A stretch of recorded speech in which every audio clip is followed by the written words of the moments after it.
ಅನುಗ್ರಹ ಸಿಕ್ಲಿಲ್ಲ ಬಜೆಟ್ ಅಲ್ಲಿ ಎಲ್ಲ ಸಿಕ್ಕಿದೆ ಸರ್. UGD ಒಂದು ಅನೌನ್ಸ್ ಮಾಡಿ ಹೋಗಿದ್ರಿ ಸರ್, ಅವಾಗ ಏನಾದ್ರು ಡೆವಲಪ್ಮೆಂಟ್ ಇದೆ? ಅದು UGD ಅದು ಬಜೆಟಲ್ಲಿ ಅನೌನ್ಸ್ ಮಾಡೋ ವಿಚಾರ ಅಲ್ಲ, ಅದು ಅದು ನಿರಂತರವಾಗಿ ನಡೆಯುವ ಕಾರ್ಯಕ್ರಮಗಳು ಖಂಡಿತ ಮಾಡೋಣ. ಮೆಡಿಕಲ್ ಕಾಲೇಜು, ಕೃಷಿ ಕಾಲೇಜು, ಮೆಡಿಕಲ್ ಕಾಲೇಜಿಗೆ PPP ಮಾಡಲಲ್ಲಿ 8 ಮಾಡ್ತಾ ಇದ್ವಿ, ಅದರಲ್ಲಿ ಉಡುಪಿನೂ ಇರ್ತದೆ. ಎಲ್ಲವಕ್ಕೂ ಪೂರ್ವಭಾವಿ ಯೋಚನೆಯನ್ನೇ ಮಾಡಿರೋದು.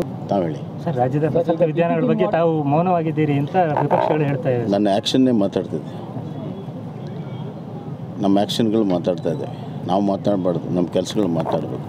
ಯಾವ್ಯಾವ ಸಂದರ್ಭದಲ್ಲಿ ಯಾವ ನಿರ್ಧಾರ ತಗೋಬೇಕು, ಏನು ಕ್ರಮ ತೆಗೆದುಕೋಬೇಕು ನಾವು ಮಾಡ್ತಾಯಿದ್ವಿ. ಮತ್ತು ಇವರಿಂದ ಏನು ಕಲಿಬೇಕಾಗಿಲ್ಲ. ಇವರು ಹಲವಾರು ಕೊಲೆಗಳಿಗೆ ನೇರವಾಗಿ ಆರೋಪ ಇರುವಂಥ ಸಂಸ್ಥೆಗಳ ಹಲವಾರು ಜನರನ್ನ ಕೇಸನ್ನು ಸರ್ಕಾರ ಮಟ್ಟಕ್ಕೆ ತೆಗೆದುಕೊಂಡು ಹೋಗಿ ಕೈ ಬಿಟ್ರಲ್ಲ, ಆವಾಗ ಇವ್ರದ್ದೆಲ್ಲಿತ್ತು ಕರ್ತವ್ಯ ಪ್ರಜ್ಞೆ?